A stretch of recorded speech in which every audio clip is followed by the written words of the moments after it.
It's no question that the Nintendo Switch is one of the greatest home consoles of all time. It's also one of the greatest handheld consoles of all time. It has to be the greatest hybrid console of all time, doesn't it? But does that make it the greatest console of all time? Whenever you have a discussion about something being the greatest of all time, it inevitably boils down to preference. What do you prefer? Do you prefer players who score the most points, have the most championships, highest peak, most touchdowns? Do you prefer consoles that sell the most systems, have the best games, longest lifespan? Or is it something far less tangible than that?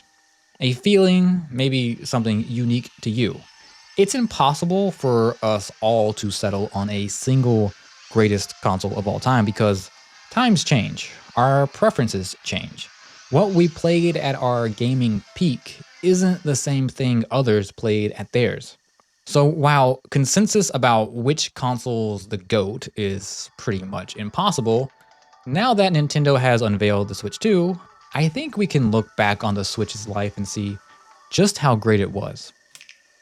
The Switch was certainly a great console for Nintendo. And I know people aren't really happy with Nintendo right now with the Switch 2 pricing issue, but let's be honest, if you're wanting a Switch 2 at release, you have to be a Nintendo fan. It's their games, after all, that we love. It's cool the Switch 2 will have some awesome third-party support at the beginning, but you can play those games on other consoles right now. It's the first-party games that drive Nintendo's sales. It always has been, which hasn't always been a good thing. The Switch came out at a vulnerable time for Nintendo. The 3DS may have been going strong, but their home console systems had been, well, disappointing. Sure, the Wii sold well, but does anyone really consider it the best console of that generation?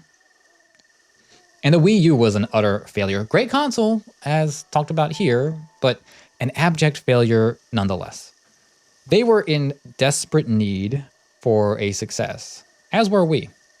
If the Switch failed, it's very possible that Nintendo could have given up on the home console market entirely and either license out their games to Sony while continuing on with the handheld market. Who really knows what they would have done, but they certainly wouldn't be in the position they are in now, capable of giving us something like the Switch 2. The Switch's success, its greatness, is why we're even getting a Switch 2. Why it's as powerful as it is with its 120 frames per second 1080p screen and 4K possibility when docked. Those specs aren't something we've come to expect from Nintendo. They gave up that race for power after the GameCube. They don't typically care about such things, they just care about making fun and interactive games.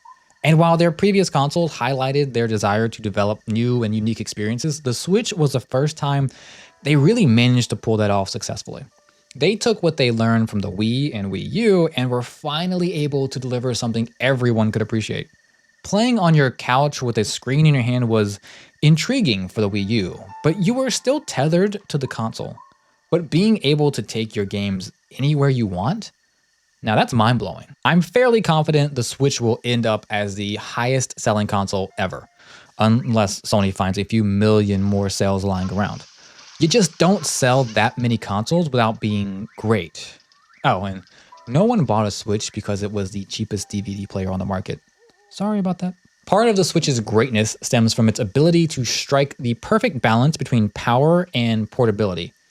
It was more powerful than the Wii U, but not by leaps and bounds. Just look at the Wii U games you could play on the Switch. Sure, they look better and run better, but they still have that Nintendo aesthetic to them. They're certainly not pushing the graphics that much further. Most games barely hit 1080p when docked, and the screen's only 720p, which is much better than the 480p of the Wii U, but even the PS4 and Xbox One were outclassing this thing, and they were 4 years old by the time the Switch came out. But the Switch could do something no other device could, at least at that time. You could take that game you are playing on your TV, lift up the console, and take this anywhere you wanted. Full-fledged AAA games in the palm of your hand. And I mean full games. These weren't scaled down, they weren't half measures we were impressed were playable on a handheld. These were impressive for a home console. Now, compare this not to a PS4, but to a 3DS, and you can see just how much more power they were able to squeeze into this device. It's so much smaller than a PS4 Slim, even, not to mention an original Xbox One, yet not that much bigger than a 3DS. It's still one of the greatest engineering feats I've ever seen. I've taken apart my fair share of systems to repair them, and if you've never done that or never seen the inside of a Switch, this is what the motherboard looks like. All that power on this little board. Most of the space in this is for the battery, so that we could squeeze out at least a few hours of life. You compare that to the original Xbox One board, and you can see just how impressive it is that we got the performance we did from this while being able to stick this in a backpack. With all that performance, we finally got the amazing games we'd been hoping for. Even before the console hit the shelves, third-party developers were gearing up to support this thing, which was sort of unheard of during the Wii U's lifecycle. Its dismal sales drove away the initial support. With the Switch, Nintendo managed to convince them to come back. Not only did Nintendo develop some of the best games for the system, it spurred them to revitalize some of their more dormant franchises and bring over some of the better Wii U games so people could actually play them this time around. You can't talk about the Switch without talking about Breath of the Wild. As a launch title, it showed us all just what Nintendo intended the Switch to be. An amazing home console that could also play these vast, open world games on the go. Breath of the Wild was a major turning point for Zelda games. By many accounts, it's one of the best games out there. That doesn't necessarily mean it's one of the best Zelda games, and I completely get that. I do like the more traditional, more linear gameplay of older Zelda titles, but you have to respect Nintendo for taking a beloved franchise and altering it so much. It was a big risk, one that was well worth it and breathed new life into the franchise. Now, if only Game Freak would be willing to depart from their formula just a little bit more, and if they could actually develop a 3D game, then we'd be onto something. The Switch gave us Mario Odyssey, a fantastic 3D Mario game that proves Nintendo still has what it takes to create unique Mario experiences. Pokemon's had its ups and downs on the console, not that those downs have stopped the games from selling very well. Metroid Prime was promised a long time ago and is finally coming now at the end. But in the meantime, we did get Metroid Dread along with the remaster of the original Prime. Still waiting on 2 and three's remaster, but I guess that'll come to the Switch 2. All 4 Pikmin games are available on the Switch now, as well as so many other great games, you'd be hard-pressed to play them all. And it's not just the Nintendo games that shine. The third-party support was fantastic, and it's always been the third-party support that's elevated a console to their highest. Would the PS2 be so beloved without Final Fantasy, Grand Theft Auto, or Metal Gear Solid? Those games, either exclusive or timed exclusives that lasted years, really helped round out the console and provide something for everyone to enjoy. Even if the standard Nintendo games aren't your thing, you could find so much to love on this console. Doom, Monster Hunter, Witcher 3, Resident Evil, Persona, Dragon Quest, Skyrim, Red Dead Redemption, BioShock, and these were fantastic ports that at the time were the only way to play those games on the go. Of course, it didn't remain that way, but that's because greatness inspires others. The Switch took the Wii's codename and revolutionized not only Nintendo's waning home console lineup, but the entire handheld market. Before the Switch, what did we really have? The 3DS, the Vita, the previous generations, all great devices in their own right, but all relegated to secondary devices. They weren't designed to be on the level of your home consoles, even if they were marketed that way. That ain't built for big boy games. You could be playing this on a PSP, and this, and this. The closest graphics-wise was probably the Vita, and there are arguably games that look better on the Vita compared to the Switch, but unfortunately, despite its perceived greatness after the fact, it wasn't the success Sony hoped for and sort of suffered a similar fate to the Wii U. Poor sales led to poor support, and now Sony's pretty much abandoned the handheld market, or at least they should. None of the previous handhelds were as capable of producing the sort of games the Switch could. But the Switch showed the world what was possible, and it showed the world that the demand existed for this type of console.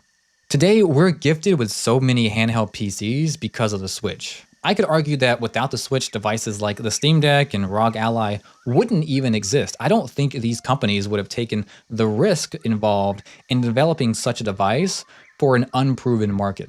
It took someone like Nintendo showing the world that the market did exist and that it was big enough for everyone to play. They needed Nintendo to take the first swing, and thankfully, Nintendo hit a home run. Now we not only have these fantastically powerful handhelds capable of running the latest and greatest games, but the market for smaller, less powerful emulators has exploded as well.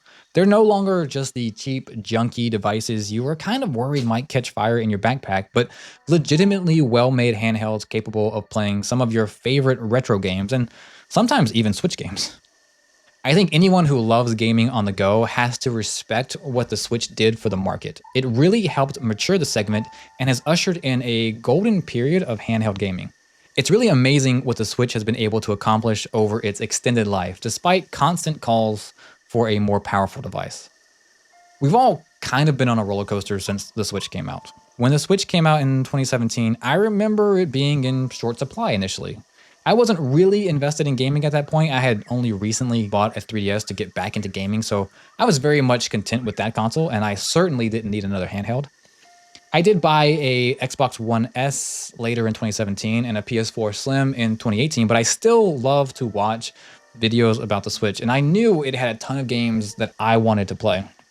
And then something happened to literally everyone: the pandemic. It was 2020, and once again, the Switch became a hot commodity and hard to find on the shelves.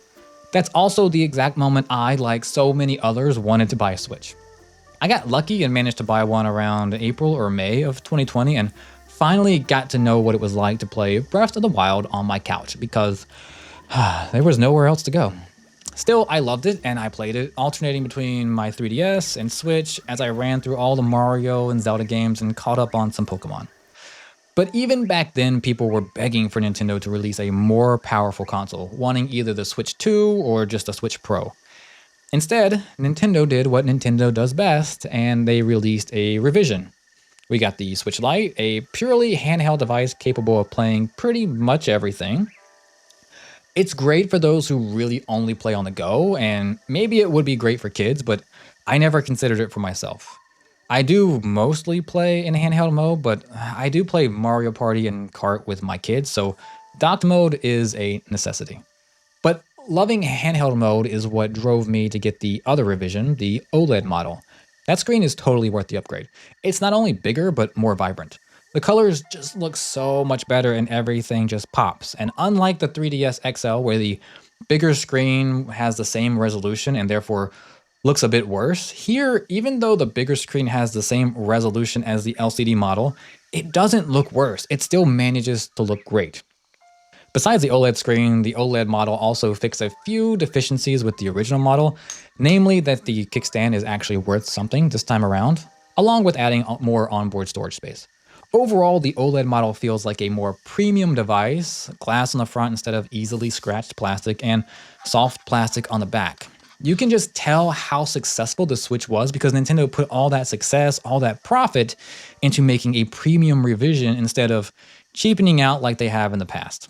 It's true Nintendo stretched out the Switch's lifespan as long as they could, probably a bit longer than any of us wanted, but it's still delivering fantastic games, with Pokemon ZNA and Metroid Prime 4 on the horizon. True, they might play better on the Switch too, as well as cost more, but at least there's still an option for those who don't want to pay $450 for the new console. With Nintendo's recent pricing, PR issues, and their statement on the original Switch, it certainly feels like they intend to support this console even after the Switch 2 comes out, meaning we could get close to a decade of support. Hopefully, they choose to keep the online system running for a long time, because that would be unfortunate. But that brings us to today and the Switch's successor. Yes, many of us feel like it's overpriced, and there still might be a price hike, who knows. But you can't deny that the Switch 2 looks amazing. It looks premium, it's more powerful than I anticipated, and I think they're setting it up to have another great run. The form factor is a hit, and quite frankly has been since the Game Boy Advance, so there wasn't a whole lot they could do on that front. Really, the biggest complaint was always the power. Well, that doesn't look like it's going to be an issue for the foreseeable future. The Switch 2 is going to run amazingly. It's likely going to run games better than a Steam Deck. No, it's not as powerful as a PS5 or Series X, and the PS6 will undoubtedly blow it out of the water, but Nintendo hasn't been about being the most powerful console in over 2 decades. It's been about providing the best experience to play your favorite games. They've certainly had their ups and downs trying to fulfill that over the years, and only time will tell if the Switch 2 manages to continue that upward trajectory. It's very doubtful the Switch 2 will surpass the Switch in most people's eyes. Its price will turn people away, and its gimmick is no longer novel. It's coming into a world far different than the Switch did. As is often the case with greatness, it's not just about what a person or a console can do, but what they do in relation to everything else. It's about their ability to succeed above others and the influence they have on those around them, the impact they have on us as consumers. A lot of it has to do with timing. The Switch had great timing, and I think we all had a great time with the Switch. Thanks for watching. See you next time.